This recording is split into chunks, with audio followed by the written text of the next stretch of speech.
ਤੋਂ ਬਾਅਦ ਫਿਰ ਹਾਜ਼ਰ ਹਾਂ ਜੀ ਲੈ ਕੇ ਪ੍ਰੋਗਰਾਮ ਸਟ੍ਰੇਟ ਟਾਕ ਤੇ ਅੱਜ ਇਸ ਪ੍ਰੋਗਰਾਮ ਦੇ ਵਿੱਚ ਮੇਰੇ ਨਾਲ ਨੇ ਮੈਕਸ ਲਾਈਫ ਇਮੀਗ੍ਰੇਸ਼ਨ ਤੋਂ ਬਬਲਦੀਪ ਸੱਗੂ ਜੀ ਜੋ ਕਿ ਅਸੀਂ ਇਮੀਗ੍ਰੇਸ਼ਨ ਸੰਬੰਧੀ ਅੱਜ ਦੇ ਪ੍ਰੋਗਰਾਮ ਵਿੱਚ ਗੱਲ ਕਰ ਰਹੇ ਹਾਂ। ਬਹੁਤ ਸਾਰੇ ਕਾਲਰਸ ਸਾਡੇ ਪ੍ਰੋਗਰਾਮ ਦੇ ਵਿੱਚ ਸਾਡੇ ਨਾਲ ਜੁੜ ਰਹੇ ਨੇ ਔਰ ਆਪਣੇ ਆਪਣੇ ਇਮੀਗ੍ਰੇਸ਼ਨ ਸੰਬੰਧੀ ਜਿਹੜੇ ਸਵਾਲ ਆ ਉਹ ਪੁੱਛ ਰਹੇ ਨੇ ਤੇ ਫਿਰ ਵੀ ਦਰਸ਼ਕਾਂ ਦਾ ਹੋਰ ਵੀ ਕੋਈ ਸਵਾਲ ਹੋਵੇ ਤੁਸੀਂ ਪ੍ਰੋਗਰਾਮ ਦੇ ਵਿੱਚ ਲਾਈਵ ਕਾਲ ਕਰ ਸਕਦੇ ਹੋ ਔਰ ਸਾਡੇ ਨਾਲ ਇਸ ਪ੍ਰੋਗਰਾਮ ਦੇ ਵਿੱਚ ਜੁੜ ਸਕਦੇ ਹੋ। ਬਬਲਦੀਪ ਜੀ ਅਸੀਂ ਗੱਲ ਕਰ ਰਹੇ ਸੀ student spousal open work permit ਤੇ ਤੁਸੀਂ उस बारे की जानकारी देनी चाहते spousal open work permit basically students के लिए प्लस तो जो वर्क परमिट तो है लाइक चाहे पीजी वर्क परमिट हो या फिर intra company transfer work permit उन्होंने लिए है।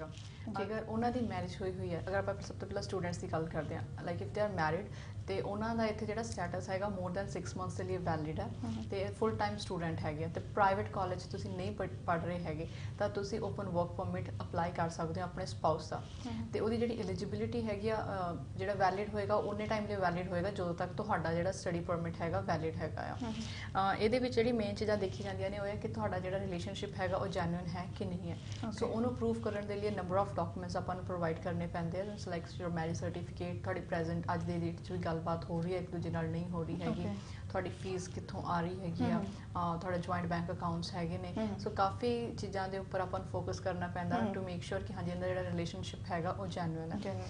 सैकेंड आपां गल करते हैं जिहड़े वर्क परमिट ते हैगे ने चाहे वो पीजी वर्क परमिट हैगा या फिर आप गल की किसी होर तरह का कैटेगरी का वर्क परमिट हैगा वो भी अपने इतने स्पाउस नूं बुलाउण दे लिए एलिजिबल हैगे ने उन्हों का भी जिहड़ा स्पाउस का वीज़ा लगेगा उस टाइम तक का लगेगा जो तक का जिहड़े इत्थे वर्कर हैगे ने टैंपरेरी फॉरन वर्कर हैगे ने उन्हों का वीज़ा वैलिड हैगा सो अगर 3 साल का रहिंदा तो 3 साल तक का थोड़ा वर्क परमिट मिलेगा तुहानूं जी। उन्होंने जिहड़ी कंडीशनस का ध्यान रखना हुंदा वो हैगा कि जिहड़ा तुहाडी जिहड़ी जॉब हैगी आ वो नॉट OAB कैटेगरी दी होवे जी ठीक है स्किल लैवल A या B या O होवे ते प्लस तुहाडे कोल घट्टो घट्ट 3 पे स्टैप्स होणियां चाहीदियां ने अपने स्पाउस दा वर्क परमिट अप्लाई करन दे लिए अगर तुसीं ये कंडीशनस फुलफिल करदे हो दैन तुसीं अप्लाई कर सकदे हो। हुण जिहड़ी जॉब लैटर है जिहड़ी तुसीं शो करनी है तुसीं प्रोवाइड करनी है इमीग्रेशन नूं किस तरह दी होनी चाहिदी है ओहदा भी एक प्रॉपर फॉर्मेट हैगा की देखा जाता तुहाडी जॉब लैटर दे विच इमीग्रेशन ऑफिसर्स की चैक करते हैं सो अगर सारी पर्टिकुलर सारी डिटेल्स विच हैगियां ने दैन तुहाडा केस जिहड़ा हैगा स्मूथली थ्रू हो जाता अदरवाइज तो फिर रिक्वायरमेंट्स कीतियां जांदियां कि सानू आ डॉक्यूमेंट प्रोवाइड किया जाए या सानू एडिशनल पे स्टैप्स प्रोवाइड कीते बिल्कुल क्योंकि कोई भी जदों भी असीं एप्लीकेशन अपनी लगाउणी है तो मैनूं लगदा कि पहले जिहड़ी प्रॉपर इन्फॉर्मेशन लैके असीं एप्लीकेशन लगाईए क्योंकि अगर एक बार जिहड़ा तुहाडा रिफ्यूज़ हो जाती है रिजैक्ट होंदी है उस तो बाद काफ़ी जड़ियाँ तुहानूं मुश्किलों का सामना करना पैंदा है और जिहड़ा टाइम पीरियड है वो भी काफ़ी बच जाता है। बिल्कुल जिहड़े ओपन वर्क परमिट केसिस है ने एज लॉन्ग एज तुहाडी एप्लीकेशन प्रॉपर लगी है इन्हों असीं कहने कि लाइक ईजी हैगे ने ठीक है ना तो पहला कहा जाता सीगा कि वर्क परमिट्स नहीं मिलते हैगे बट इस तरह कुछ नहीं हैगा एज लॉन्ग एज तुसीं रिक्वायरमेंट्स नूं फुलफिल कर रहे हो जी बिल्कुल जब मैं वर्क परमिट की गल करदी जिवें तुहानूं तां ही कहा सीगा कि जॉब लैटर प्रॉपर होने चाहिए बिकॉज असीं रीसेंटली केस दे विच देखिया सी उन्हां दी जॉब ड्यूटीज रिस्पॉन्सिबिलिटीज़ या उन्हां दा की प्रॉपर जॉब टाइटल हैगा इट वाज नॉट मैंशन ते जिहदे करके उन्होंने एप्लीकेशन रिजैक्ट कर दी गई सी बाद जो असी उन्होंने CIC रैकट्स मंगवाए ATIP रैकट्स मंगवाए तो वो रीजन क्लीयर होया कि इन्होंने अपने प्रॉपर एक्सपीरियंस लैटर सानू प्रोवाइड नहीं किया so we were not sure कि इन्हों की कड़ी जॉब हैगी सो कुछ छोटी छोटी चीज़ां होंदियां ने जो आप कोई भी केस अप्लाई करते हैं आपको ध्यान च रखनियां होंदियां ने तां ही तुहाडा केस अगे जिहड़ा हैगा सक्सैसफुल हुंदा है जी। बिल्कुल एक कॉलर साडे नाल जुड़ चुके हैं। हेलो स्वागत है जी PTN 24 ते कौन और कित्थों बोल रहे हो? सत श्री अकाल जी मैं बिनी बोल रही हूँ जी विनी पैक तो जी। हाँ जी बिनी जी की सवाल है जी तुहाडा? मेरा क्वेश्चन ये सी मैं जिदा उरे वर्क परमिट ते है ते मैं अपनी मम्मा का विजिटर वीज़ा लवाना चाहनी जी ते मेरे मम्मा ने इदा USA का विजिटर हैगा उन्होंने कोल जिहड़ा 10 साल का लग्या हुंदा जिस मेरा भरा USA रहिंदा है ते मेरा क्वेश्चन ये सी कि मई विच ट्रैवल करना चाहते हैं कैनेडा मेरा क्वेश्चन है कि ਆਪਾਂ ਹੁਣੇ ਵਿਜ਼ਟਰ ਅਪਲਾਈ ਕਰ ਦਈਏ ਕਿ ਜਦੋਂ ਉਹ ਮਈ ਵਿੱਚ USA ਹੋਣ ਮਤਲਬ ਅਪ੍ਰੈਲ ਤੋਂ ਉਹਨਾਂ ਨੇ USA ਆ ਜਾਣਾ ਆਪਾਂ USA ਤੋਂ ਵਿਜ਼ਟਰ ਅਪਲਾਈ ਕਰੀਏ ਫॉर ਕੈਨੇਡਾ ਲਾਈਕ ਕਿਤੇ ਜ਼ਿਆਦਾ ਚਾਂਸਸ ਨੇ? हाँ सत श्री अकाल जी देखो ये तुहाडे उपर डिपेंड करता कि तुसी अमेरिका तो जो इत्थे विजिट करन उस टाइम अप्लाई करना चाहुंदे हो या इंडिया तो प्रोसैसिंग टाइम ऑलमोस्ट सेम हैगा दोनों कंट्रीज़ का इंडिया का इस टाइम 15 डेज़ का चल रहा है जिहड़ा अमेरिका हैगा उहदा लाइक अप्रॉक्सीमेटली 15 to 20 डेज़ उन्हां दा चल रहा हैगा ਜੇ ਤੁਸੀਂ ਇੰਡੀਆ ਤੋਂ ਅਪਲਾਈ ਕਰਦੇ ਹੋ ਤਾਂ ਡਾਕੂਮੈਂਟੇਸ਼ਨ ਪਾਰਟ ਜਿਹੜੀ ਹੈਗੀ ਤੁਹਾਨੂੰ ਡਿਫਰੈਂਟ ਪ੍ਰੋਵਾਈਡ ਕਰਨੀ ਪਏਗੀ, ਕਿਉਂਕਿ ਉੱਥੇ ਤੁਹਾਨੂੰ ਇਹ ਦਿਖਾਉਣਾ ਪਏਗਾ ਕਿ ਇਹਨਾਂ ਦਾ ਸੋਰਸ ਆਫ ਇਨਕਮ ਕੀ ਹੈਗਾ, ਉਹ ਖੁਦ ਕੰਮ ਕਰ ਰਹੇ ਨੇ ਜਾਂ ਤੁਹਾਡੇ ਫਾਦਰ ਜਾਂ ਬ੍ਰਦਰ ਉਹਨਾਂ ਨੂੰ ਸਪੋਰਟ ਕਰ ਰਹੇ ਨੇ, ਉਸ ਹਿਸਾਬ ਨਾਲ ਡਾਕੂਮੈਂਟੇਸ਼ਨ ਪਾਰਟ ਪ੍ਰੋਵਾਈਡ ਕਰਨੀ ਪਏਗੀ। ਬਟ ਅਗਰ ਉਹ ਅਮਰੀਕਾ 'ਚ ਨੇ ਤਾਂ ਨੈਚੁਰਲੀ ਅਗਰ ਤੁਹਾਡੇ ਉੱਥੇ ਬ੍ਰਦਰ ਹੈਗੇ ਨੇ ਤਾਂ ਤੁਹਾਡੇ ਬ੍ਰਦਰ ਦੇ ਡਾਕੂਮੈਂਟੇਸ਼ਨ ਪਾਰਟ ਨਾਲ ਲੱਗੇਗੀ। ਸੋ ਇਫ ਯੂ ਥਿੰਕ ਕਿ ਤੁਹਾਡੇ ਬ੍ਰਦਰ ਦੀ ਡਾਕੂਮੈਂਟੇਸ਼ਨ ਜਿਹੜੀ ਹੈਗੀ ਸਟਰੋਂਗ ਹੈਗੀ, he has good funds, job proper ਹੈਗੀ ਆ, ਤਾਂ ਤੁਸੀਂ ਉਹ ਸ਼ੋਅ ਕਰ ਸਕਦੇ ਹੋ।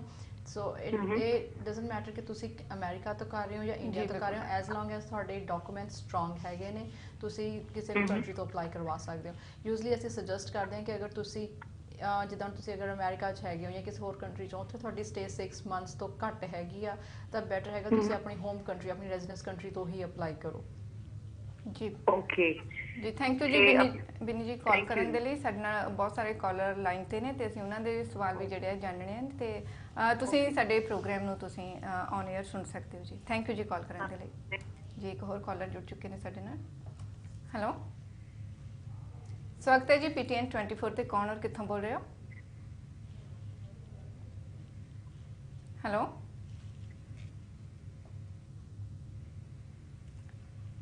ਜੀ ਕਿਸੇ ਕਾਰਨ ਕਰਕੇ ਡਿਸਕਨੈਕਟ ਹੋ ਗਈ ਲੱਗਦਾ ਕਾਲ। ਜੀ ਬਿਲਕੁਲ, ਅਸੀਂ ਜਾਰੀ ਰੱਖਦੇ ਹਾਂ ਆਪਣੀ ਗੱਲ ਜਿਹੜੀ ਅਸੀਂ ਸਪਾਊਸਲ ਸਪਾਂਸਰਸ਼ਿਪ ਤੇ ਕਰ ਰਹੇ ਸੀ ਤੇ ਉਸ ਤੋਂ ਬਾਅਦ ਮੈਂ ਥੋੜਾ ਜਿਹਾ ਨੈਨੀ ਦੇ ਕੇਸ ਸੰਬੰਧੀ ਵੀ ਜਾਣਨਾ ਚਾਹੁੰਦੀ ਹਾਂ, ਕਿਉਂਕਿ ਰੀਸੈਂਟ ਜਿਹੜੇ ਬਹੁਤ ਸਾਰੇ ਕੇਸਿਸ ਜਿਹੜੇ ਚੇਂਜਸ ਆਏ ਨੇ ਨੈਨੀ ਦੇ ਵਿੱਚ, ਉਸ ਬਾਰੇ ਕੀ ਇਨਫੋਰਮੇਸ਼ਨ ਤੁਸੀਂ ਦੇਣਾ ਚਾਹੁੰਦੇ ਹੋ ਔਰ ਕਿਸ ਤਰੀਕੇ ਨਾਲ ਜਿਹੜੀ ਨੈਨੀ ਸੰਬੰਧੀ ਕੋਈ ਵੀ ਜਿਹੜਾ ਕੈਂਡੀਡੇਟ ਆ ਆਪਣੀ ਐਪਲੀਕੇਸ਼ਨ ਲਗਾ ਸਕਦਾ ਹੈ? ਸ਼ੋਰ, ਨੈਨੀ ਦੇ ਕੇਸਿਸ ਦੇ ਵਿੱਚ ਕਾਫੀ ਚੇਂਜਸ ਆਈਆਂ ਨੇ। ਜਿਹੜਾ ਪਾਇਲਟ ਪ੍ਰੋਗਰਾਮ ਚੱਲ ਰਿਹਾ ਹੈਗਾ ਇਹ 29 ਨਵੰਬਰ 2014 ਦੇ ਵਿੱਚ ਸਟਾਰਟ ਹੋਇਆ ਸੀ। ਸੋ ਇਹਦੀ ਜਿਹੜੀ ਡਿਊਰੇਸ਼ਨ ਹੈਗੀ ਆ 5 ਇਅਰਸ ਦੀ ਹੈਗੀ ਆ। ਸੋ ਇਸ ਸਾਲ ਨਵੰਬਰ 29 ਨੂੰ ਇਹ ਕਲੋਜ਼ ਹੋ ਰਿਹਾ ਆ। ਕੋਈ ਕਾਲਰ ਜੁੜ ਚੁੱਕੇ ਨੇ। ਹੈਲੋ, ਹੈਲੋ, ਸਤਿ ਸ਼੍ਰੀ ਅਕਾਲ ਜੀ। ਸਤਿ ਸ਼੍ਰੀ ਅਕਾਲ ਜੀ, ਸਵਾਗਤ ਹੈ ਜੀ PTN 24 ਤੇ। ਕੌਣ ਔਰ ਕਿੱਥੋਂ ਬੋਲ ਰਹੇ ਹੋ? ਜੀ ਮੈਂ ਕੋਮਲ ਗੱਲ ਕਰ ਰਹੀ ਹਾਂ ਤੇ ਮੌਂਟਰੀਅਲ ਤੋਂ ਬੋਲ ਰਹੀ ਹਾਂ। ਮੈਂ ਪ੍ਰੋਗਰਾਮ ਦੇਖ ਰਹੀ ਸਾਂ, ਇਨਫੋਰਮੇਸ਼ਨ ਬਹੁਤ ਅੱਛੀ ਹੈ ਤੁਹਾਡੀ। ਮੈਨੂੰ ਇੱਕ ਸਵਾਲ ਪੁੱਛਣਾ ਸੀ ਜੀ। ਮੇਰੇ ਕਜ਼ਨ ਨੇ, ਉਹਨਾਂ ਦੀ ਨਿਊਲੀ ਮੈਰਿਡ ਹੋਈ, ਮਤਲਬ ਨਿਊਲੀ ਹਜੇ ਸ਼ਾਦੀ ਹੋਈ ਹੈ ਉਹਨਾਂ ਦੀ, ਤੇ ਉਹ ਨੇ ਪਾਕਿਸਤਾਨ 'ਚ, ਲੇਕਿਨ ਉਹਨਾਂ ਦੀ ਮਿਸਿਸ ਜੌਬ ਕਰਦੀ ਹੈ ਦੁਬਈ 'ਚ, ਤੇ ਉਹ ਦੋਨੋਂ ਕਰਨਾ ਚਾਹ ਰਹੇ ਨੇ ਅਪਲਾਈ ਇਮੀਗ੍ਰੇਸ਼ਨ ਲਈ। ਤੇ ਇੱਕ ਤੇ ਮੈਨੂੰ ਇਹ ਜਾਣਨਾ ਚਾਹ ਰਹੀ ਸਾਂ ਕਿ ਕਿਹੜੀ ਕੰਟਰੀ 'ਚੋਂ ਈਜ਼ੀ ਰਹੇਗਾ ਉਹਨਾਂ ਦੇ ਲਈ ਅਪਲਾਈ ਕਰਨਾ, ਆਈਦਰ ਪਾਕਿਸਤਾਨ ਤੋਂ ਜਾਂ ਦੁਬਈ ਤੋਂ। ਔਰ ਦੂਸਰੀ ਚੀਜ਼ ਇਹ ਸੀ ਕਿ ਆਇਆ ਵਰਕ ਪਰਮਿਟ ਅਪਲਾਈ ਕਰਨ ਲਈ ਉਹਨਾਂ ਨੂੰ ਕਿਹੜੀ ਚੀਜ਼ ਰਿਕੁਆਇਰ ਹੈ, ਤੇ ਜੇ ਤੁਸੀਂ ਇਹਦੇ ਤੇ ਥੋੜੀ ਜਿਹੀ ਗਾਈਡੈਂਸ ਦਿਓ ਤਾਂ ਬਹੁਤ ਅੱਛਾ ਹੋਏਗਾ। ਜੀ ਬਿਲਕੁਲ, ਤੁਸੀਂ ਸਾਡਾ ਸਵਾਲ ਜਿਹੜਾ ਤੁਸੀਂ ਇਸ ਦਾ ਜਵਾਬ ਤੁਹਾਨੂੰ ਅਸੀਂ ਸਕਰੀਨ ਤੇ ਦਿੰਨੇ ਤੇ ਤੁਸੀਂ ਔਨ 에ਅਰ ਇਹ ਸੁਣ ਸਕਦੇ ਹੋ ਜੀ। ਸਤਿ ਸ਼੍ਰੀ ਅਕਾਲ ਕੋਮਲ ਜੀ। ਤੁਹਾਡਾ ਜਿਹੜਾ ਕੁਐਸਚਨ ਹੈਗਾ ਕਿ ਤੁਸੀਂ ਕਿਸ ਕੰਟਰੀ ਤੋਂ ਪਰਮਨੈਂਟ ਰੈਜ਼ੀਡੈਂਸੀ ਅਪਲਾਈ ਕਰਨਾ ਚਾਹੁੰਦੇ ਹੋ, ਦੇਖੋ ਚਾਹੇ ਤੁਸੀਂ ਪਾਕਿਸਤਾਨ ਤੋਂ ਕਰਦੇ ਹੋ ਜਾਂ ਤੁਸੀਂ ਦੁਬਈ ਤੋਂ ਕਰਦੇ ਹੋ, ਸਿਰਫ ਪ੍ਰੋਸੈਸਿੰਗ ਟਾਈਮ ਜਿਹੜਾ ਹੈਗਾ ਉਹ ਥੋੜਾ ਜਿਹਾ ਡਿਫਰ ਕਰਦਾ, ਬਟ ਉਹ ਵੀ ਜ਼ਿਆਦਾ ਨਹੀਂ, ਬਿਕਾਜ਼ ਐਕਸਪ੍ਰੈਸ ਐਂਟਰੀ ਦੀ ਜਿਹੜੀ ਐਪਲੀਕੇਸ਼ਨਸ ਨੇ 6 ਮੰਥਸ ਦੇ ਟਾਈਮ ਪੀਰੀਅਡ ਦੇ ਵਿੱਚ ਕੰਪਲੀਟ ਕੀਤੀਆਂ ਜਾਂਦੀਆਂ ਨੇ। ਲਾਈਕ ਤੁਹਾਨੂੰ ਅਗਰ ਤੁਹਾਡੀ ਐਪਲੀਕੇਸ਼ਨ ਪ੍ਰੋਪਰ ਹੈਗੀ 6 ਮੰਥਸ ਦੇ ਵਿੱਚ ਤੁਹਾਨੂੰ confirmation of permanent residency provide ਹੋ ਜਾਂਦੀ ਆ। ਸਿਰਫ ਐਜ਼ ਲੌਂਗ ਐਜ਼ ਤੁਸੀਂ ਤੁਹਾਡੇ ਕੋਲ ਤੁਹਾਡੀ ਐਜੂਕੇਸ਼ਨ ਦੀ ਅਸੈਸਮੈਂਟ ਹੈਗੀ ਹੈ, ਬੈਸਟ ਕਰਵਾਈ ਹੋਈ ਹੈ, ਤੁਹਾਡੀ ਆਇਲਸ ਦੇ ਵਿੱਚ ਸਕੋਰ ਹੈਗੇ ਨੇ, ਤੁਸੀਂ ਐਲੀਜੀਬਲ ਹੈਗੇ ਹੋ ਅਪਲਾਈ ਕਰਨ ਦੇ ਲਈ, ਤੁਸੀਂ ਦੋਨਾਂ 'ਚੋਂ ਜਿਹੜੀ ਮਰਜ਼ੀ ਕੰਟਰੀ ਦੇ ਵਿੱਚ ਅਪਲਾਈ ਕਰ ਸਕਦੇ ਹੋ। ਬਿਕਾਜ਼ ਤੁਹਾਡੀ ਜਿਹੜੀ ਐਪਲੀਕੇਸ਼ਨ ਹੈਗੀ ਇੱਕ ਪੂਲ ਦੇ ਅੰਡਰ ਜਾਣੀ ਹੈ, ਐਕਸਪ੍ਰੈਸ ਐਂਟਰੀ ਪੂਲ ਦੇ ਵਿੱਚ ਜਾਣੀ ਹੈ।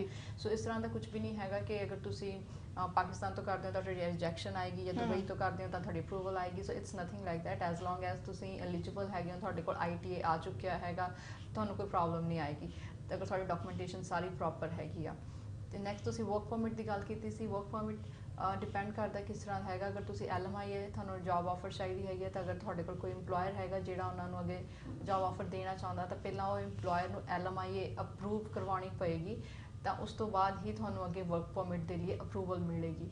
ਸੋ ਨਾਰਮਲ ਅਗਰ ਕੋਈ ਤੁਹਾਨੂੰ ਜੌਬ ਲੈਟਰ ਦਿੰਦਾ ਵਿਦਆਊਟ LMI ਉਸ ਬੇਸ ਦੇ ਉੱਪਰ ਤੁਹਾਨੂੰ ਵਰਕ ਪਰਮਿਟ ਨਹੀਂ ਇਸ਼ੂ ਹੁੰਦਾ ਹੈਗਾ ਜੀ। ਸੋ ਆਈ ਹੋਪ ਤਾਂ ਮੈਂ ਤੁਹਾਡੇ ਕੁਐਸਚਨਸ ਦਾ ਆਨਸਰ ਕੀਤਾ ਜੀ। ਬਿਲਕੁਲ, ਇੱਕ ਹੋਰ ਕਾਲਰ ਜੁੜ ਚੁੱਕੇ ਨੇ ਸਾਡੇ ਨਾਲ। ਹੈਲੋ, ਸਵਾਗਤ ਹੈ ਜੀ PTN 24 ਤੇ। ਕੌਣ ਔਰ ਕਿੱਥੋਂ ਬੋਲ ਰਹੇ ਹੋ?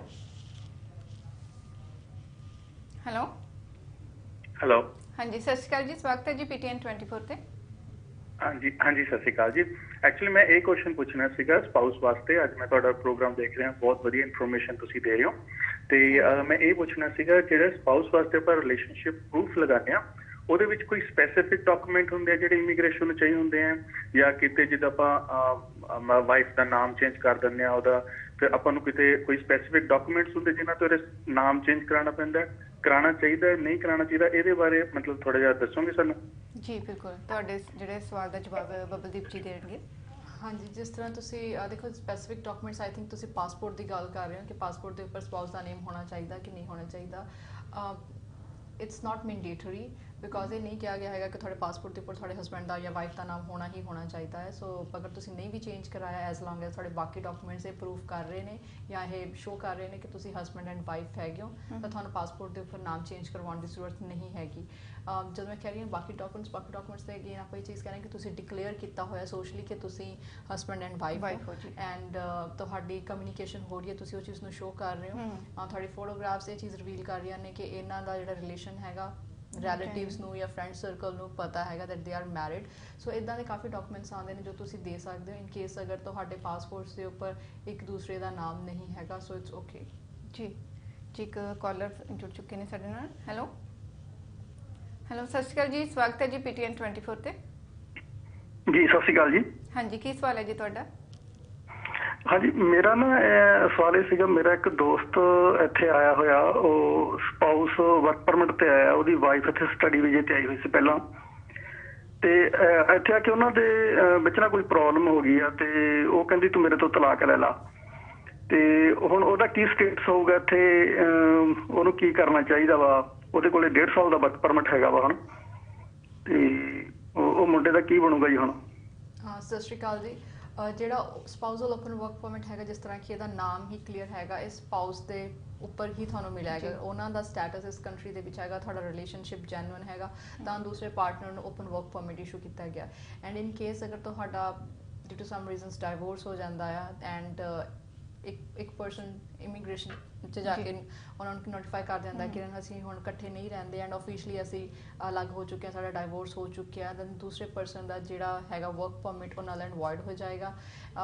ਤਾਂ ਬੈਟਰ ਇਹ ਹੈਗਾ ਕਿ ਐਜ਼ ਲੌਂਗ ਐਜ਼ ਤੁਹਾਡਾ ਵਰਕ ਪਰਮਿਟ ਹੈਗਾ, ਜਾਂ ਤਾਂ ਤੁਸੀਂ ਸਟੇਟਸ ਚੇਂਜ ਕਰ ਸਕਦੇ ਹੋ, ਲਾਈਕ ਤੁਸੀਂ ਸਟੱਡੀ ਪਰਮਿਟ ਕਰ ਸਕਦੇ ਹੋ, ਬਟ ਬਿਕੋਜ਼ ਇਹ ਆਪਣੇ ਤੁਹਾਡੇ ਸਪਾਊਸ ਦੇ ਉੱਪਰ ਬੇਸਡ ਹੈਗਾ, ਤੇ ਅਗਰ ਤੁਹਾਡਾ ਰਿਲੇਸ਼ਨਸ਼ਿਪ ਹੀ ਨਹੀਂ ਰਿਹਾ ਤਾਂ ਤੁਹਾਡਾ ਵਰਕ ਪਰਮਿਟ ਵੀ ਨਲ ਐਂਡ ਵੋਇਡ ਹੋਏਗਾ। ਜੀ ਥੈਂਕ ਯੂ ਜੀ ਕਾਲ ਕਰਨ ਦੇ ਲਈ। ਜੀ ਬਿਲਕੁਲ, ਅਸੀਂ ਨੈਨੀ ਦੇ ਉੱਪਰ ਗੱਲ ਕਰ ਰਹੇ ਸੀ ਤੇ ਮੈਨੂੰ ਲੱਗਦਾ ਕਿ ਥੋੜੀ ਇਨਫੋਰਮੇਸ਼ਨ ਅਸੀਂ ਆਪਣੇ ਦਰਸ਼ਕਾਂ ਨੂੰ ਉਸ ਸੰਬੰਧੀ ਵੀ ਦਈਏ, ਕਿਉਂਕਿ ਬਹੁਤ ਸਾਰੇ ਜਿਹੜੇ ਅਜੇ ਵੀ ਜਿਹੜੇ ਅਪਲਾਈਕੈਂਟ ਨੇ ਉਹ ਇਸ ਦੇ ਜ਼ਰੀਏ, ਨੈਨੀ ਦੇ ਜ਼ਰੀਏ ਇੱਥੇ ਆ ਰਹੇ ਨੇ, ਔਰ ਇੱਥੇ ਆ ਕੇ ਜਿਹੜਾ ਉਹਨਾਂ ਨੇ ਅੱਗੇ ਕਿਸ ਤਰੀਕੇ ਨਾਲ ਆਪਣੀ PR ਅਪਲਾਈ ਕਰਨੀ ਹੈ ਉਸ ਸੰਬੰਧੀ ਉਹਨਾਂ ਨੂੰ ਪ੍ਰੋਪਰ ਇਨਫੋਰਮੇਸ਼ਨ ਨਹੀਂ ਹੈ। ਸ਼ੋਰ, ਜਿਸ ਤਰ੍ਹਾਂ ਕਿ ਆਪਾਂ ਨੈਨੀ ਦੀ ਗੱਲ ਕਰ ਰਹੇ ਹਾਂ, ਰੀਸੈਂਟਲੀ ਕੁਝ ਚੇਂਜਸ ਹੋਈਆਂ ਨੇ ਨੈਨੀ ਪ੍ਰੋਗਰਾਮ ਦੇ ਵਿੱਚ, ਜਿਹੜਾ ਹੁਣ ਇਹਦੇ ਵਿੱਚ ਕੁਝ ਇੰਪਰੂਵਮੈਂਟਸ ਵੀ ਹੋਈਆਂ ਨੇ ਜੋ ਕਿ ਇੰਪਲੀਮੈਂਟ ਹੋਣਗੀਆਂ ਆਹ ਸਾਲ ਦੇ ਐਂਡ ਤੱਕ। ਜਿਹੜੀ ਚੇਂਜਸ ਆ ਰਹੀਆਂ ਨੇ ਉਹ ਹੈਗੇ ਨੇ ਕਿ ਅਗਰ ਤੁਸੀਂ ਇੱਥੇ ਐਜ਼ ਅ ਨੈਨੀ ਆਏ ਹੋ ਤਾਂ ਤੁਸੀਂ ਆਪਣੇ ਸਪਾਊਸ ਨੂੰ ਓਪਨ ਵਰਕ ਪਰਮਿਟ ਤੇ ਬੁਲਾ ਸਕਦੇ ਹੋ, ਜੋ ਕਿ ਅੱਜ ਦੇ ਪ੍ਰੋਗਰਾਮ ਦੇ ਵਿੱਚ ਨਹੀਂ ਹੈਗਾ। ਅਗਰ ਤੁਸੀਂ ਇੱਥੇ ਨੈਨੀ ਹੈਗੇ ਹੋ ਤਾਂ ਤੁਸੀਂ ਆਪਣੇ ਸਪਾਊਸ ਨੂੰ ਵਰਕ ਪਰਮਿਟ ਤੇ ਨਹੀਂ ਬੁਲਾ ਸਕਦੇ, ਨਾ ਤੁਹਾਡੇ ਬੱਚੇ ਇੱਥੇ ਆ ਕੇ ਉਸ ਹਿਸਾਬ ਨਾਲ ਸਟੱਡੀ ਕਰ ਸਕਦੇ ਆ। ਸੋ ਇਸ ਦੇ ਵਿੱਚ ਹੈਗਾ ਕਿ ਤੁਸੀਂ ਆਪਣੇ ਸਪਾਊਸ ਨੂੰ ਬੁਲਾ ਸਕਦੇ ਹੋ ਵਰਕ ਪਰਮਿਟ ਦੇ ਉੱਪਰ, ਐਂਡ ਇਹ 'ਚ ਕਾਫੀ ਫਲੈਕਸੀਬਿਲਿਟੀ ਵੀ ਹੈ। ਰੀਜ਼ਨ ਕਿਉਂਕਿ ਅੱਜ ਦਾ ਜਿਹੜਾ ਵਰਕ ਪਰਮਿਟ ਹੈਗਾ, ਜਿਹੜਾ ਕਰੰਟਲੀ ਚੱਲ ਰਿਹਾ ਹੈਗਾ ਨੈਨੀ ਦਾ ਪ੍ਰੋਗਰਾਮ, ਉਹਦੇ ਵਿੱਚ ਤੁਸੀਂ ਇੱਕੋ ਹੀ ਆਪਣੇ ਇੰਪਲੋਇਰ ਨਾਲ ਕੰਮ ਕਰਨਾ ਹੁੰਦਾ ਹੈ, ਐਂਡ ਅਗਰ ਤੁਸੀਂ ਇੰਪਲੋਇਰ ਚੇਂਜ ਕਰਦੇ ਹੋ ਤਾਂ ਤੁਹਾਨੂੰ LMIA ਉਸ ਪਰਟੀਕੂਲਰ ਇੰਪਲੋਇਰ ਦੀ ਚਾਹੀਦੀ ਹੁੰਦੀ ਹੈ। ਬਟ ਇਹਦੇ ਵਿੱਚ ਕੀ ਹੋਏਗਾ ਕਿ ਅਗਰ ਤੁਸੀਂ ਆਪਣਾ ਇੰਪਲੋਇਰ ਵੀ ਚੇਂਜ ਕਰ ਰਹੇ ਹੋ ਦੈਨ ਕੋਈ ਇਸ਼ੂ ਨਹੀਂ ਹੈਗਾ, ਤੁਸੀਂ ਆਪਣੀ ਜੌਬ ਫ੍ਰੀਕੁਐਂਟਲੀ ਵੀ ਚੇਂਜ ਕਰ ਸਕਦੇ ਹੋ।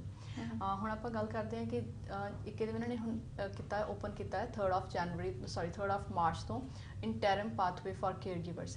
ਇਹਦੇ ਵਿੱਚ ਕੀ ਹੈਗਾ ਕਿ ਜਿਹੜੇ 29th of November 2014 ਤੋਂ ਇੱਥੇ ਆਏ ਸੀਗੇ ਕੇਅਰ ਗਿਵਰਸ ਆਏ ਸੀਗੇ, ਨੈਨੀ ਆਏ ਸੀਗੇ, ਕਈਆਂ ਨੂੰ ਕਲੀਅਰ ਨਹੀਂ ਸੀਗਾ ਉਹਨਾਂ ਦੇ ਰੂਲਸ ਐਂਡ ਰੈਗੂਲੇਸ਼ਨਸ ਕਿਸ ਰੂਲਸ ਰੈਗੂਲੇਸ਼ਨ ਅੰਡਰ ਫਾਲ ਕਰ ਰਹੇ ਨੇ, ਕਿਉਂਕਿ ਕਈ ਇੱਥੇ ਸੀਨੀਅਰ ਸਿਟੀਜ਼ਨ ਸੀ, ਟੇਕ ਕੇਅਰ ਕਰਨ ਦੇ ਲਈ ਆਏ ਸੀ, ਬਟ ਉਹ ਪਰਮਨੈਂਟ ਰੈਜ਼ੀਡੈਂਸੀ ਦੇ ਲਈ ਐਲੀਜੀਬਲ ਨਹੀਂ ਸੀਗੇ। ਸੋ ਉਹਨਾਂ ਨੂੰ ਇਹ ਚੀਜ਼ਾਂ ਕਲੀਅਰ ਨਹੀਂ ਸੀ, ਕਾਫੀ ਮਿਸਅੰਡਰਸਟੂਡ ਕੀਤਾ ਗਿਆ ਸੀ ਉਸ ਟਾਈਮ ਰੂਲਸ ਐਂਡ ਰੈਗੂਲੇਸ਼ਨਸ ਨੂੰ। ਸੋ ਜਿਹੜਾ ਇਹ ਇੰਟਰਮ ਪਾਥਵੇ ਹੋ ਰਿਹਾ ਹੈ, ਇਹ ਸਪੈਸ਼ਲੀ ਉਹਨਾਂ ਨੈਨੀ ਐਂਡ ਕੇਅਰ ਗਿਵਰਸ ਦੇ ਲਈ ਹੋ ਰਿਹਾ ਆ ਜਿਹੜੇ ਇੱਥੇ ਉਸ ਪਰਟੀਕੂਲਰ ਟਾਈਮ ਪੀਰੀਅਡ ਤੋਂ ਕੰਮ ਕਰ ਰਹੇ ਨੇ, ਉਹਨਾਂ ਕੋਲ 1 ਸਾਲ ਤੋਂ ਵੱਧ ਦਾ ਐਕਸਪੀਰੀਅੰਸ ਹੈਗਾ ਆ, ਐਂਡ ਤੇ ਉਹਨਾਂ ਕੋਲ ਅੱਜ ਦੀ ਡੇਟ 'ਚ ਵੀ ਵੈਲਿਡ ਵਰਕ ਪਰਮਿਟ ਹੈਗਾ। ਬਟ ਜਿਹੜਾ ਵਰਕ ਪਰਮਿਟ ਹੈਗਾ ਉਹ ਲਿਵ ਇਨ ਕੇਅਰ ਗਿਵਰ ਦਾ ਨਹੀਂ ਹੋਣਾ ਚਾਹੀਦਾ ਹੈਗਾ। ਠੀਕ ਹੈ ਨਾ, ਅਗਰ ਲਿਵ ਇਨ ਕੇਅਰ ਗਿਵਰ ਦਾ ਹੈਗਾ ਦੈਨ ਤੁਸੀਂ ਇੰਟਰਮ ਪਾਥਵੇ ਦੇ ਅੰਡਰ ਤੁਸੀਂ ਅਪਲਾਈ ਨਹੀਂ ਕਰ ਸਕਦੇ ਹੈਗੇ ਪਰਮਨੈਂਟ ਰੈਜ਼ੀਡੈਂਸੀ। ਇਹ ਬੇਸਿਕਲੀ ਜਿਹੜਾ ਪਾਥਵੇ ਓਪਨ ਹੋਇਆ ਸਿਰਫ 3 ਮੰਥਸ ਦੇ ਲਈ ਓਪਨ ਹੋਇਆ ਆ। ਸੋ ਤੁਸੀਂ ਮਾਰਚ ਤੋਂ ਜੂਨ ਤੱਕ ਤੁਸੀਂ ਇਹ ਜਿਹੜੀ ਕੈਟਾਗਰੀ ਦੇ ਅੰਡਰ ਅਪਲਾਈ ਕਰ ਸਕਦੇ ਹੋ, ਜਿਹਦੇ ਵਿੱਚ ਤੁਹਾਨੂੰ ਪਰਮਨੈਂਟ ਰੈਜ਼ੀਡੈਂਸੀ ਆਫਰ ਹੋਏਗੀ ਅਗਰ ਤੁਸੀਂ ਸਾਰੀ ਰਿਕੁਆਇਰਮੈਂਟਸ ਫੁੱਲਫਿਲ ਕਰ ਰਹੇ ਹੋ। ਇਹਦੇ ਵਿੱਚ ਤੁਹਾਡੀ ਐਜੂਕੇਸ਼ਨ ਦੀ ਅਸੈਸਮੈਂਟ ਹੋਣੀ ਚਾਹੀਦੀ ਹੈ ਕਿ ਜਿਹੜੀ ਤੁਹਾਡੀ ਐਜੂਕੇਸ਼ਨ ਹੈਗੀ ਉਹ ਕੈਨੇਡੀਅਨ ਹਾਈ ਸਕੂਲ ਦੇ ਇਕੁਇਵਲੈਂਟ ਹੈਗੀ ਹੈ ਕਿ ਨਹੀਂ ਹੈਗੀ, ਜੋ ਕਿ ਤੁਹਾਡੀ ਵੈਸਟ ਤੋਂ ਹੋਏਗੀ। ਪਲੱਸ ਤੁਹਾਡੀ ਜਿਹੜੀ ਆਇਲਸ ਆ ਤੁਹਾਡੀ ਉਹਦਾ ਜਿਹੜਾ ਰਿਜ਼ਲਟ ਹੈਗਾ ਉਹ ਤੁਸੀਂ ਪ੍ਰੋਵਾਈਡ ਕਰਨਾ, ਜਿਹਦੇ ਲਈ CLB 5 ਚਾਹੀਦਾ। ਸੋ ਮੀਨਸ ਰੀਡਿੰਗ ਦੇ ਵਿੱਚੋਂ ਤੁਹਾਡੇ 4 ਬੈਂਡਸ ਹੋਣੇ ਚਾਹੀਦੇ ਨੇ ਐਂਡ ਬਾਕੀਆਂ 'ਚ ਤੁਹਾਡੇ 5 ਬੈਂਡਸ ਹੋਣੇ ਚਾਹੀਦੇ ਨੇ। ਸੋ ਅਗਰ ਤੁਸੀਂ ਇਹ ਸਾਰੀ ਰਿਕੁਆਇਰਮੈਂਟਸ ਫੁੱਲਫਿਲ ਕਰ ਰਹੇ ਹੋ ਤਾਂ ਤੁਸੀਂ 4 ਮਾਰਚ ਤੋਂ ਲੈ ਕੇ ਇਹ 4 ਜੂਨ ਤੱਕ ਓਪਨ ਹੈਗਾ, ਤੁਸੀਂ ਇਹਦੇ ਵਿੱਚ ਆਪਣੀ ਐਪਲੀਕੇਸ਼ਨ ਲਗਾ ਸਕਦੇ ਹੋ। ਹੁਣ ਜਿਹੜੀ ਵੈਸ ਹੈਗੀ ਹੈ, ਜਿਹੜੀ ਆਪਾਂ ਕਹਿ ਰਹੇ ਹਾਂ ਅਸੈਸਮੈਂਟ ਹੋਣੀ ਹੈ। ਬਿਲਕੁਲ, ਇੱਕ ਕਾਲਰ ਸਾਡੇ ਨਾਲ ਜੁੜ ਚੁੱਕੇ ਨੇ, ਇਹਨਾਂ ਦੀ ਕਾਲ ਤੋਂ ਬਾਅਦ ਜਿਹੜੀ ਅਸੀਂ ਆਪਣੇ ਇਸ ਟੌਪਿਕ ਤੇ ਗੱਲ ਜਾਰੀ ਰੱਖਾਂਗੇ। ਹੈਲੋ ਹਾਂਜੀ, ਸਤਿ ਸ਼੍ਰੀ ਅਕਾਲ ਜੀ, ਸਵਾਗਤ ਹੈ PTN 24 ਤੇ। ਹਾਂਜੀ, ਮੈਂ ਕਾਲ ਕੀਤੀ ਸੀ, ਮੇਰੀ ਕਾਲ ਡਿਸਕਨੈਕਟ ਹੋ ਗਈ ਸੀਗੀ। ਮੈਡਮ ਜੀ ਨੇ ਦੱਸਿਆ ਸੀਗਾ ਕਿ ਜੇਕਰ ਉਹਨਾਂ ਦਾ ਡਾਈਵੋਰਸ ਹੋ ਜਾਂਦਾ ਵਾ ਤਾਂ ਉਹ ਜਿਹੜਾ ਉਹਨਾਂ ਦਾ ਵਰਕ ਪਰਮਿਟ ਆ ਉਹ ਇਨਵੈਲਿਡ ਹੋ ਜਾਂਦਾ, ਉਹ ਵੀ ਵੈਲਿਡ ਨਹੀਂ ਰਹਿੰਦਾ ਵਾ, ਤੇ ਉਹ ਆਪਦਾ ਸਟੇਟਸ ਕਿੱਦਾਂ ਚੇਂਜ ਕਰ ਸਕਦੇ ਨੇ? ਵੈਲ, ਜੇ ਤਾਂ ਉਹਨਾਂ ਨੇ ਆਪਣਾ ਸਟੇਟਸ ਚੇਂਜ ਕਰਨਾ ਹੈਗਾ ਦੈਨ ਡਿਪੈਂਡ ਕਰਦਾ ਤੁਸੀਂ ਕਿਸ ਸਟੇਟਸ ਦੇ ਅੰਡਰ ਜਾਣਾ ਚਾਹੁੰਦੇ ਹੋ। ਜਾਂ ਤਾਂ ਤੁਸੀਂ ਵਿਜ਼ਿਟਰ ਕਰ ਸਕਦੇ ਹੋ, ਸਟੂਡੈਂਟ ਕਰ ਸਕਦੇ ਹੋ, ਜਾਂ ਤੁਸੀਂ ਅਗਰ ਪਰਮਨੈਂਟ ਰੈਜ਼ੀਡੈਂਸੀ ਲਈ ਐਲੀਜੀਬਲ ਹੈਗੇ ਹੋ ਤੁਸੀਂ ਉਹ ਅਪਲਾਈ ਕਰ ਸਕਦੇ ਹੋ। ਸੋ ਡਿਪੈਂਡਿੰਗ ਅਪੋਨ ਯੋਰ ਕੇਸ ਉਹ ਤੁਹਾਡੇ ਸਾਰੇ ਪਰਟੀਕੂਲਰ ਸਾਨੂੰ ਦੇਖਣੇ ਪੈਣਗੇ, ਡਿਟੇਲਸ ਚੈੱਕ ਕਰਨੀਆਂ ਪੈਣਗੀਆਂ, ਉਸ ਅਕੋਰਡਿੰਗ ਆਪਾਂ ਤੁਹਾਨੂੰ ਗਾਈਡ ਕਰ ਸਕਦੇ ਹਾਂ ਕਿ ਤੁਸੀਂ ਕਿਹੜੇ ਸਟੇਟਸ 'ਤੇ ਜਾ ਸਕਦੇ ਹੋ। ਜੀ ਜੀ, ਤੁਹਾਡਾ ਆਫਿਸ ਕਿੱਥੇ ਹੈਗਾ ਵਾ ਜੇ ਤੁਹਾਨੂੰ ਮਿਲਣਾ? ਸ਼ੋਰ ਤੁਸੀਂ ਨੋਟ ਕਰ ਸਕਦੇ ਹੋ, unit number 238 7025 Tomken road, Mississauga, Derry and Tomken ਦੇ ਉੱਪਰ ਸਾਡਾ ਆਫਿਸ ਹੈਗਾ ਜੀ। ਜੀ ਬਿਲਕੁਲ, ਤੁਸੀਂ ਆਪਣੇ ਕੇਸ ਸੰਬੰਧੀ ਜਿਹੜੀ ਡਿਟੇਲ ਇਨਫੋਰਮੇਸ਼ਨ ਤੁਸੀਂ ਇਹਨਾਂ ਦੇ ਆਫਿਸ ਵਿਜ਼ਿਟ ਕਰਕੇ ਤੁਸੀਂ ਇਹਨਾਂ ਦੇ ਨਾਲ ਗੱਲਬਾਤ ਕਰਕੇ ਲੈ ਸਕਦੇ ਹੋ, ਤਾਂ ਜੋ ਤੁਹਾਨੂੰ ਜਿਹੜੀ ਤੁਹਾਡੇ ਮੈਟਰ ਸੰਬੰਧੀ ਹੈ ਉਹ ਕਲੀਅਰ ਜਾਣਕਾਰੀ ਮਿਲ ਸਕੇ। ਜੀ, ਔਰ ਇਸ ਤੋਂ ਇਲਾਵਾ ਅਸੀਂ ਨੈਨੀ ਤੇ ਗੱਲ ਕਰਾਂਗੇ। ਇਹ ਜਿਹੜਾ ਜਿਨ੍ਹਾਂ ਨੇ 3 ਮੰਥਸ ਦੇ ਲਈ ਓਪਨ ਕੀਤਾ 4 ਮਾਰਚ ਤੋਂ ਲੈ ਕੇ 4 ਜੂਨ ਤੱਕ, ਇਹ ਉਹਨਾਂ ਨੈਨੀਜ਼ ਦੇ ਲਈ ਕਾਫੀ ਹੈਲਪਫੁਲ ਹੋਏਗਾ ਜਿਨ੍ਹਾਂ ਨੂੰ ਅੱਜ ਦੀ ਡੇਟ 'ਚ ਇਹ ਸੀਗਾ ਕਿ ਉਹਨਾਂ ਦੀ ਅੱਗੇ ਪਰਮਨੈਂਟ ਰੈਜ਼ੀਡੈਂਸੀ ਨਹੀਂ ਅਪਲਾਈ ਹੋ ਸਕਦੀ ਹੈਗੀ। ਸੋ 3 ਮੰਥਸ ਦੇ ਵਿੱਚ ਤੁਸੀਂ ਆਪਣੇ ਬੈਨੀਫਿਟ ਉਠਾ ਸਕਦੇ ਹੋ ਪਰਮਨੈਂਟ ਰੈਜ਼ੀਡੈਂਸੀ ਦਾ। ਤੇ ਜਿਸ ਤਰ੍ਹਾਂ ਮੈਂ ਗੱਲ ਕਰ ਰਹੀ ਸੀ ਵੈਸਟ ਜਿਹੜੀ ਕਿ ਐਜੂਕੇਸ਼ਨ ਅਸੈਸਮੈਂਟ ਹੈਗੀ ਇਹਨੂੰ ਯੂਜ਼ਲੀ 2 ਮੰਥਸ ਦਾ ਟਾਈਮ ਪੀਰੀਅਡ ਲੱਗ ਜਾਂਦਾ। ਸੋ ਇਨ ਕੇਸ ਅਗਰ ਤੁਹਾਡੀ ਵੈਸਟ ਨਹੀਂ ਹੋਈ ਹੈਗੀ ਈਵਨ ਦੈਨ ਤੁਸੀਂ ਅਪਲਾਈ ਕਰ ਸਕਦੇ ਹੋ permanent residency, but with the confirmation ਕਿ ਤੁਸੀਂ ਆਲਰੇਡੀ ਆਪਣੀ ਵੈਸਟ ਅਪਲਾਈ ਕੀਤੀ ਹੋਈ ਹੈ ਐਂਡ ਜਦੋਂ ਵੀ ਤੁਹਾਡੀ ਵੈਸਟ ਆਏਗੀ ਐਂਡ ਤੁਸੀਂ ਇਮੀਗ੍ਰੇਸ਼ਨ ਨੂੰ ਅਪਡੇਟ ਕਰ ਦੋਗੇ, ਸੋ ਤੁਹਾਡੀ ਪਰਮਨੈਂਟ ਰੈਜ਼ੀਡੈਂਸੀ ਐਪਲੀਕੇਸ਼ਨ ਦੇ ਵਿੱਚ ਕੋਈ ਪ੍ਰੋਬਲਮ ਨਹੀਂ ਆਏਗੀ। ਜੀ, ਤੇ ਹੁਣ ਇਸ ਜਿਹੜੇ ਪ੍ਰੈਜ਼ੈਂਟ ਰੂਲਸ ਚੱਲਦੇ ਨੇ ਉਹਦੇ ਵਿੱਚ ਇਹ ਹੈਗਾ ਕਿ ਅਗਰ ਤੁਹਾਡੇ ਜੋ ਤੁਹਾਡਾ ਵਰਕ ਪਰਮਿਟ ਐਕਸਪਾਇਰ ਹੋਣਾ ਆ ਤਾਂ ਤੁਸੀਂ 2 ਸਾਲ ਦੀ ਜੋ ਤੁਹਾਡਾ ਵਰਕ ਐਕਸਪੀਰੀਅੰਸ ਕੰਪਲੀਟ ਹੋ ਗਿਆ ਉਹ ਤੋਂ ਬਾਅਦ ਹੀ ਪਰਮਨੈਂਟ ਰੈਜ਼ੀਡੈਂਸੀ ਦੀ ਅਪਲਾਈ ਕਰ ਸਕਦੇ ਹੋ। ਐਂਡ ਉਸ ਤੋਂ ਬਾਅਦ ਜਾਂ ਤਾਂ ਤੁਹਾਨੂੰ ਇੱਥੇ ਕੰਟਰੀ 'ਚ ਰਹਿਣ ਦੇ ਲਈ LMIA ਦੀ ਰਿਕੁਆਇਰਮੈਂਟ ਹੈਗੀ ਹੈ ਜਾਂ ਫਿਰ ਤੁਸੀਂ bridging open work permit apply ਕਰ ਸਕਦੇ ਹੋ। ਸੋ ਜਿਹੜਾ ਆਪਾਂ ਪ੍ਰੈਜ਼ੈਂਟ ਹੈਗਾ ਇੰਟਰਨ ਪਾਥਵੇ ਦੀ ਗੱਲ ਕਰ ਰਹੇ ਹਾਂ, ਤੁਸੀਂ ਇਹਦੇ ਵਿੱਚ ਇਹ ਚੀਜ਼ ਲਾਈਕ ਅਪਲਾਈ ਕਰ ਸਕਦੇ ਹੋ ਪਰਮਨੈਂਟ ਰੈਜ਼ੀਡੈਂਸ ਲਈ, ਤਾਂ ਕਿ ਤੁਹਾਨੂੰ ਬਾਅਦ 'ਚੋਂ LMI ਫਿਰ ਦੁਬਾਰਾ ਅਪਲਾਈ ਨਾ ਕਰਨੀ ਪਵੇ। ਸੋ ਅਗਰ ਕੋਈ ਵੀ ਐਲੀਜੀਬਲ ਹੈਗੇ ਨੇ ਕੇਅਰ ਗਿਵਰਸ ਜਿਨ੍ਹਾਂ ਨੇ ਆਪਣੀ ਪਰਮਨੈਂਟ ਰੈਜ਼ੀਡੈਂਸੀ ਅਪਲਾਈ ਕਰਨੀ ਹੈ, ਉਹਨਾਂ ਕੋਲ 3 ਮੰਥਸ ਦਾ ਟਾਈਮ ਪੀਰੀਅਡ ਹੈਗਾ। ਬਸ ਤੁਹਾਡੀ ਕੰਡੀਸ਼ਨ ਇਹ ਹੋਣੀ ਚਾਹੀਦੀ ਹੈ ਕਿ ਤੁਹਾਡੇ ਕੋਲ ਕੈਨੇਡਾ ਦੇ ਵਿੱਚ 1 ਸਾਲ ਦਾ ਵਰਕ ਐਕਸਪੀਰੀਅੰਸ ਹੋਇਆ ਹੋਵੇ, ਲਾਈਕ ਤੁਸੀਂ ਇੱਥੇ 29 ਨਵੰਬਰ 2014 ਤੋਂ ਇੱਥੇ ਉਸ ਤੋਂ ਬਾਅਦ ਆਏ ਹੋ, ਐਂਡ ਤੁਹਾਡੀ ਜਿਹੜੀ ਐਜੂਕੇਸ਼ਨ ਹੈਗੀ ਗ੍ਰੇਡ 12 ਤੋਂ ਉੱਪਰ ਹੋਣੀ ਚਾਹੀਦੀ ਹੈ, ਤੁਹਾਡੇ IELTS ਦੇ ਵਿੱਚ CLB 5 ਹੋਣਾ ਚਾਹੀਦਾ। ਸੋ ਆ ਮੇਨ ਚੀਜ਼ਾਂ ਹੈਗੀਆਂ ਜਿਹੜੀ ਤੁਸੀਂ ਧਿਆਨ ਰੱਖਣਾ। ਬਿਲਕੁਲ, ਇਹਨਾਂ ਚੀਜ਼ਾਂ ਦਾ ਜਿਹੜਾ ਅਸੀਂ ਧਿਆਨ ਰੱਖਾਂਗੇ ਤਾਂ ਹੀ ਜਿਹੜਾ ਸਾਡੀ ਜਿਹੜੀ ਐਪਲੀਕੇਸ਼ਨ ਹੈ ਉਹ ਸਕਸੈਸਫੁਲ ਹੋਏਗੀ, ਤਾਂ ਜਿਹੜੀਆਂ ਬਾਅਦ ਵਿੱਚ ਪ੍ਰੋਬਲਮਸ ਆਉਂਦੀਆਂ ਨੇ ਉਹ ਨਹੀਂ ਸਾਨੂੰ ਫੇਸ ਕਰਨੀਆਂ ਪੈਣਗੀਆਂ। ਸਾਡਾ ਟਾਈਮ ਔਰ ਜਿਹੜਾ ਸਾਡਾ ਪੈਸਾ ਹੈ ਦੋਨਾਂ ਦੀ ਜਿਹੜੀ ਬਚਤ ਹੋਵੇਗੀ ਜੇਕਰ ਅਸੀਂ ਕਿਸੇ ਐਕਸਪਰਟ ਤੋਂ, ਇਮੀਗ੍ਰੇਸ਼ਨ ਦੇ ਐਕਸਪਰਟ ਤੋਂ ਜਿਹੜੀ ਆਪਣੀ ਕੇਸ ਸੰਬੰਧੀ ਜਿਹੜੀ ਆ ਜਾਣਕਾਰੀ ਲੈ ਕੇ ਜਿਹੜੇ ਆਪਣੀ ਐਪਲੀਕੇਸ਼ਨ ਅੱਗੇ ਲਗਾਈਏ। ਜੀ ਬਿਲਕੁਲ, ਅੱਜ ਜਿਹੜਾ ਸੀਜ਼ਨ ਚੱਲ ਰਿਹਾ, ਮੈਰਿਜ ਸੀਜ਼ਨ ਵੀ ਚੱਲ ਰਿਹਾ ਹੈ, ਅਤੇ ਬਹੁਤ ਸਾਰੇ ਜਿਹੜੇ ਸਾਡੇ ਲੋਕ ਨੇ ਇੱਥੋਂ ਕੈਨੇਡਾ ਤੋਂ ਪੰਜਾਬ ਜਾ ਰਹੇ ਨੇ ਮੈਰਿਜ ਦੇ ਲਈ, ਉਹਨਾਂ ਦੇ ਲਈ ਤੁਸੀਂ ਕੀ ਜਿਹੜੀ ਫੈਸਿਲਿਟੀ ਪ੍ਰੋਵਾਈਡ ਕਰਦੇ ਹੋ ਤਾਂ ਜੋ ਅਗਰ ਉਹਨਾਂ ਨੇ ਆਪਣੇ ਸਪਾਊਸ ਨੂੰ ਇੱਥੇ ਬੁਲਾਉਣਾ ਹੋਵੇ ਤਾਂ ਕਿਹੜੀਆਂ ਗੱਲਾਂ ਜਿਹੜੀਆਂ ਉਹ ਪਹਿਲਾਂ ਹੀ ਪ੍ਰੀ ਪਲੈਨਿੰਗ ਕਰਕੇ ਚੱਲਣ ਤਾਂ ਜੋ ਜਿਹੜਾ ਉਹਨਾਂ ਦਾ ਜਿਹੜਾ ਕੇਸ ਆ ਉਹ ਜਲਦੀ ਸੋਲਵ ਹੋ ਜਾਏ? ਦੇਖੋ, ਇਹਦੇ ਵਿੱਚ ਵੀ ਅਗਰ ਸਪਾਊਸਲ ਸਪਾਂਸਰਸ਼ਿਪ ਦੀ ਗੱਲ ਕਰ ਰਹੇ ਹਾਂ, ਸੋ ਮੇਨ ਡਾਕੂਮੈਂਟੇਸ਼ਨ ਪਾਰਟ ਦੇ ਉੱਪਰ ਤੁਹਾਡੀ ਸਾਰੀ ਐਪਲੀਕੇਸ਼ਨ ਡਿਪੈਂਡ ਕਰਦੀ ਹੈ ਜੀ। ਸੋ ਤੁਹਾਨੂੰ ਮੇਕ ਸ਼ੋਰ ਇਹ ਕਰਨਾ ਹੁੰਦਾ ਹੈ ਕਿ ਤੁਸੀਂ ਜਿਹੜੇ ਵੀ ਆਪਣੇ ਡਾਕੂਮੈਂਟਸ ਪ੍ਰੋਵਾਈਡ ਕਰ ਰਹੇ ਹੋ ਉਹ ਇਹ ਰਿਫਲੈਕਟ ਕਰਨ ਕਿ ਤੁਹਾਡਾ ਰਿਲੇਸ਼ਨਸ਼ਿਪ ਜਿਹੜਾ ਹੈਗਾ ਉਹ ਜੈਨੂਇਨ ਹੈਗਾ। ਸੋ ਅਗਰ ਤੁਸੀਂ ਤੁਹਾਡੇ ਕੋਲ ਮੈਰਿਜ ਸਰਟੀਫਿਕੇਟ ਹੈ, ਤੁਹਾਡੇ ਵਿਆਹ ਦੀਆਂ ਪ੍ਰੋਪਰ ਫੋਟੋਗ੍ਰਾਫਸ ਹੈਗੀਆਂ ਨੇ, ਤੁਸੀਂ ਜਿੱਥੇ ਵਿਆਹ ਕਰਵਾਇਆ ਤੁਹਾਡੇ ਕੋਲ ਉੱਥੋਂ ਦੇ ਬਿਲਸ ਹੈਗੇ ਨੇ, ਠੀਕ ਹੈ, ਪ੍ਰੋਵਾਈਡ ਕਰ ਸਕਦੇ ਹੋ। Joint bank account is a big evidence. ਉਸ ਤੋਂ ਬਾਅਦ ਅੱਜ ਦੀ ਡੇਟ 'ਚ ਸੋਸ਼ਲ ਮੀਡੀਆ ਬਹੁਤ ਪੋਪੂਲਰ ਹੈਗਾ, ਤਾਂ ਤੁਸੀਂ ਉਹਦੇ ਉੱਪਰ ਆਪਣਾ ਸਟੇਟਸ ਅਪਡੇਟ ਕਰ ਸਕਦੇ ਕਿ ਤੁਸੀਂ ਹੁਣ ਮੈਰਿਡ ਹੈਗੇ ਹੋ, ਫੋਟੋਗ੍ਰਾਫਸ ਪਾ ਸਕਦੇ ਹੋ। ਐਂਡ ਤੁਹਾਡੇ ਕੋਲ ਇੰਸ਼ੋਰੈਂਸ ਹੈਗੀ ਆ, ਇੰਸ਼ੋਰੈਂਸ ਦੇ ਵਿੱਚ ਤੁਸੀਂ ਆਪਣੇ ਸਪਾਊਸ ਦਾ ਨੇਮ ਇਨਕਲੂਡ ਕਰ ਸਕਦੇ ਹੋ ਐਜ਼ ਅ ਬੈਨੀਫੀਸ਼ੀਅਰੀ। ਸੋ ਕਾਫੀ ਇਦਾਂ ਦੀਆਂ ਚੀਜ਼ਾਂ ਹੈਗੀਆਂ ਨੇ, ਅਗਰ ਤੁਸੀਂ ਕਰੋਗੇ ਤਾਂ ਤੁਹਾਡੀ ਐਪਲੀਕੇਸ਼ਨ ਦਾ ਜਿਹੜਾ ਪ੍ਰੋਸੈਸਿੰਗ ਟਾਈਮ ਹੈਗਾ ਉਹ ਰਿਡਿਊਸ ਹੋ ਜਾਂਦਾ ਆ। ਸੋ ਯੂਜ਼ਲੀ ਅਸੀਂ ਅੱਜ ਕੱਲ੍ਹ ਦੇਖਿਆ ਹੈ ਕਿ 6-7 ਮੰਥਸ ਜਾਂ ਇਹ ਤੋਂ ਵੀ ਘੱਟ ਦੇ ਵਿੱਚ ਪਰਮਨੈਂਟ ਰੈਜ਼ੀਡੈਂਸੀ ਦੀ ਜਿਹੜੀ ਐਪਲੀਕੇਸ਼ਨਸ ਹੈਗੀਆਂ ਨੇ ਸਪਾਊਸਲ ਸਪਾਂਸਰਸ਼ਿਪ ਦੀਆਂ ਥਰੂ ਹੁੰਦੀਆਂ ਨੇ। ਬਟ ਇੱਕ ਚੀਜ਼ ਹੈ ਕਿ ਅਗਰ ਤੁਹਾਡੇ ਡਾਕੂਮੈਂਟਸ ਨਹੀਂ ਕੰਪਲੀਟ ਹੈਗੇ ਤਾਂ ਤੁਹਾਡੀ ਐਪਲੀਕੇਸ਼ਨ ਡੈਫੀਨਿਟਲੀ ਵਾਪਸ ਆਏਗੀ ਵਿਦ ਦਾ ਰਿਕੁਆਇਰਮੈਂਟਸ, ਐਂਡ ਤੁਹਾਡਾ ਜਿਹੜਾ ਟਾਈਮ ਹੈਗਾ ਉਹ ਉੱਥੇ ਹੀ ਇਨਕਰੀਜ਼ ਹੋ ਜਾਂਦਾ, ਕਿਉਂਕਿ ਅੱਜ ਕੱਲ੍ਹ ਫਾਈਲ ਨੰਬਰ ਆਉਣ ਨੂੰ ਹੀ 2 ਤੋਂ 3 ਮਹੀਨੇ ਦਾ ਟਾਈਮ ਪੀਰੀਅਡ ਲੱਗ ਜਾਂਦਾ। ਸੋ ਅਗਰ ਤੁਹਾਨੂੰ file number within 2 or 3 months issue ਨਹੀਂ ਹੋਇਆ ਤਾਂ ਇਟ ਮੀਨਸ ਚਾਂਸਿਸ ਹੈਗੇ ਨੇ ਕਿ ਤੁਹਾਡੀ ਐਪਲੀਕੇਸ਼ਨ ਵਾਪਸ ਆਏਗੀ। ਤੁਸੀਂ ਫਿਰ ਤੋਂ ਐਪਲੀਕੇਸ਼ਨ ਕਰੋਗੇ ਦੈਨ ਅਗੇਨ ਤੁਹਾਡੇ 2 to 3 ਮੰਥਸ ਸਿਰਫ ਇੱਕ ਫਾਈਲ ਨੰਬਰ ਦੇ ਲਈ ਹੀ ਵੇਸਟ ਹੋ ਜਾਣਗੇ। ਸੋ ਪਹਿਲਾਂ ਹੀ ਆਪ ਤੁਹਾਡੀ ਐਪਲੀਕੇਸ਼ਨ ਅਗਰ ਕੰਪਲੀਟ ਹੈਗੀ ਤਾਂ ਤੁਸੀਂ ਉਸ ਹਿਸਾਬ ਨਾਲ ਆਪਣੀ ਐਪਲੀਕੇਸ਼ਨ ਅੱਗੇ ਸਬਮਿਟ ਕਰਵਾਓ।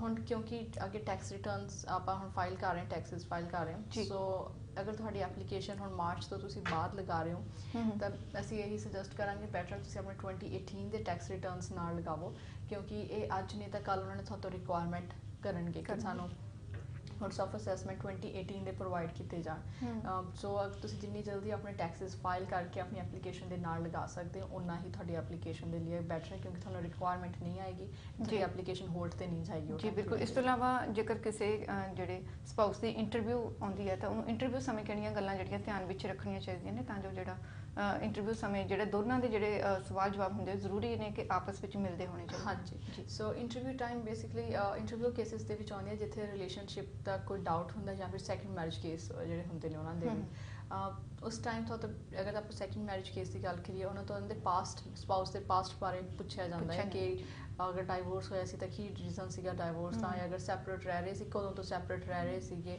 ਅਗਰ ਡੈਥ ਹੋਈ ਹੈ ਤਾਂ ਉਸ ਤੋਂ ਪਹਿਲਾਂ ਕੀ ਰਿਲੇਸ਼ਨ ਸੀਗਾ।